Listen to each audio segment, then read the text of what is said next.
Ashamarka fuudheeru sutagaa akkam jirtu nagaa keessanii anis nagaa kootii galata rabbii isinii jedha. Har'as immoo deebi'een ture har'a xiqqoo yaada wayii isinii qaba akkasuma eebbisiin jira akkasuma immoo deebii keessa warra gaafii na gaafattanii deebii keessanis isinii qabeen jira. Akkamiin isin nagaa keessanii miti an nagaa kootiin isin jecha. Jiini kun ija Ramadaanati namoonni hundumtuu biiziidha. Baay'ee amma yeroo ammaa kana viidiyoo namaatu daawwachuun baay'ee tokko rakkisaa jira. Ijoolleen ilaalayyuu hin jiranii baay'ee naannoo jechuudha. Rabbiin isin haa laaffisu. Rabbiin bakka jirtanitti isin haa gargaaru, humna isaa isinii haa ta'u. Yeroo ammaa kana hirribni ijoollee shamarranii keessattuu warri mana madaamii keessa hojjetan hirribni baay'inaan jiru. Jaara kana keessa ganamallee halkan dafanii rafanii taa'aa buluu achi yookaan immoo isaan irra rafuu ijoollee shamarran immoo ganama kaatee hojii hojjetti. Akkasuma ijoolleen dhiiratis jirti kan warra madaamii keessa hojjettu. Walitti qabee hunduma keessaniifuu rabbiin isin haa laaffisu, rabbiin isin haa gargaaru, humna isaa isiniif haa ta'u isiniin jecha. Maalirraan jalqaba dursa mudannoo wayiitillee niin qaba. Mudannoo yeroo baay'ee xiqqooti. Gisee xiqqeenyarraa jechuudha. Dhumarratti deebii keessan isinii deebisa. Waa'ee mudannoo kiyyaa isinitti himee jechuudha. Barumsaan baradhaa waan baay'ee xiqqoodha jechuudha. Intalli tokko jirti ollaa keenya ishii faanaan deema fuutee naan deemti. Maatiin kiyya ishiitti na kenna jechuudha. Kophaa gannan dhiisanii xiqqoodha jechuudha. Kutaa 4 akkasiin baradha. Achi yeroo baay'ee mucayyoon immoo guddoodha, xiqqoo isheen narra guddoodha. Barumsi ishiitillee isheen xiqqoo sadarkaa olii jirti. Mucaa wayii hiriyaa qabdi. Baay'ee ijoollee mucaa tokko jaallatti. Isaan fuutee nageessitee fuutee naan galti. Ishii waliin ollaa takka barrii takka mana balbala dura barri an kakkaatee maatii kootti na kennitee deemtee jechuudha gara mana ofii. Achi yeroo baay'ee mucaan jaallatellee achuma mana barumsaa san keessaahi yeroo baay'ee isheen bakka mucaan mana barumsaatirraa achi bahan wal fudhatanii deemanii anaan immoo as taa'inaan jedhan yeroo hunda jechuudha. As taa'inaan jedhan maaliif wanti kun hin qabu karatti deemu hin beeku iman taa'ee isaan eegaa isaan wal fudhatanii deemanii taphatanii bakka barbaadan deemanii kaanii natti deemu. Ani immoo hollala kiyya bakka immoo hiriyaa baafannaa sanillee hin geenye. Sun xiqqoo ishii jabaadhe anillee sila akkuma ishii kana hiriyaan baafadhaanis kan waliin deemu. Akkasii booddee maatii kiyyatti himachuu fi maatiin kiyya nama biraan namni achi mana barumsaa san nageessee achi na deebisu hin jiru. Barumsa kana keessaa na baasu jedheen sodaadha. Yoo isaan achitti na dhiisanii deemanis immoo adda kiyyaa achi bakka sanis taa'uu nan sodaadha. Jidduu kana keessatti rakkadhee waanuma godhu dhabe. Inuman ta'a. Gisee kaan numaan bu'aa numa bakka haga isaan deebi'anitti jechuudha deddeemanii babbashannananii ofii isaaniitti kaanii deebi'anii achi booddee fuutee naan galti jechuudha. Maatiin kiyyas immoo maa turtanillee maaliif akkas gootanillee hin jedhanii hin beekan isaan maaliif jennaani. Gaafa immoo dursitee xiqqoo ishee manni barumsaa gadi dhiifamillee hin baahanii. Yoo baanillee ana nan dhiistu achitti na fuuteetuma naan baati. Yoo achi na fuutee naan baate barsiisuun illee hin beekan jechuudha. Akka isheen fuutee naan deemtu hin beekanii akka obboleetitti ilaalanii. Kanaafi mudannoodha inni kuni mudannoo baay'ee ajaa'ibaati. Har'a waan isin kofalchiisudha.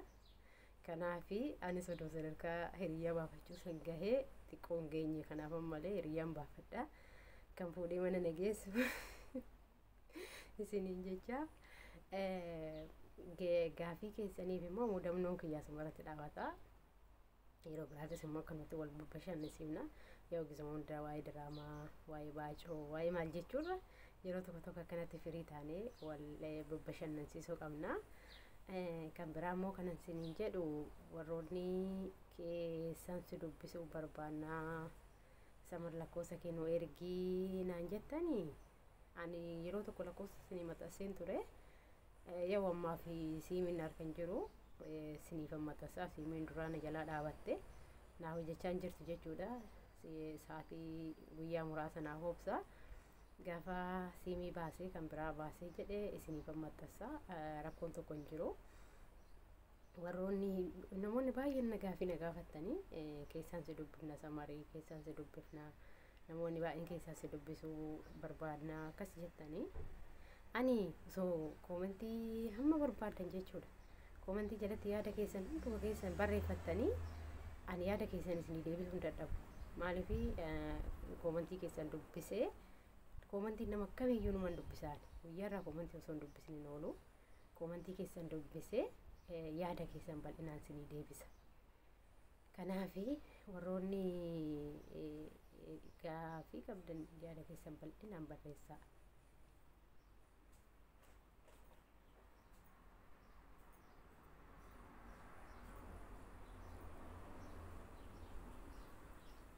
Isiniin jecha har'a yaadni kiyya kana fakkaata. Yeroo biraatis immoo yaada biraatiin walitti deebina. Warroonni maatii koo ta'uu barbaadanii maatii kootti dabalama. Isiniin jedha wal jajjabeessuu, wal bira dhaabachuu, wal gargaaruu waanuma jiru. Akkasiin isiniin jedha na jajjabaadhaa, naaf jiraadhaa. Galatooma immoo warroonni na jajjabeessaa turtanii, warroonni laayikii, koomentii na barreessaa turtanis immoo guddaa galatoomaa isiniin jecha. Viidiyoon kiyya har'aa kanuma. Yeroo biraatis immoo hibboo yookiin mammaaksa yookiin oduu durii gisatu guyyaa tokko keessaa isinii dhiyeessuu nan danda'a. Hangasii fi nagaa keessanaaf jiraadhaan isiniin jedha. Dhumarratti viidiyoo xiqqishoo wayii isin daawwachiisee achumaan irraa ba'a jechuudha. Nagaa keessanaaf jiraadhaa. Galatoomaa nafaana tokko keessaniin jechuudha. Ambri kana rakade fide birazi bite kete vo bite boresa naga bri ko bite mali goda naniya oni solo kilo sirasu no vaya shagako rakata vine sinyatu Artiin Oromoo waan guddaa qaba warra nu jibbuut cabsuudhaaf gamaadiisa inneessaa cabaa jarroo fi dadhaba. Achi kutaa afuritti guyyaa tokko suma haa gosu suma asii haa gosu. Anaan nangu kette deema. Kaamera yeroo jalqabaatiin naannoo keeti. Ifaan dafqa fuuleen kutii takka margin beeku namni ilaalu warra kaan argone audience argu. Ifaan baay'ee waan ta'eef jechaadhuma dubbisee akkuma filannoo Ameerikaa. Qomatti qabadhaadhanii qomattiin qabadhee nan dubbisee dhumarra. Gurbaan immoo yookiin waajjira guddaa keessa yookiin diiyaaspooraadha yookiin biyya keessa jira keessi hiriyoonni isaa.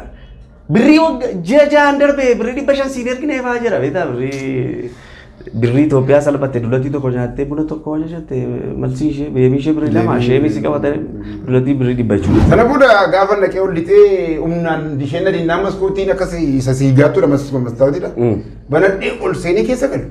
Qawwiti. Iyyaarti amma ibsaa bobeessitee gaafa argu nama diimaa as jala hidhatee horarii TV irraa jiru jechaa jiru.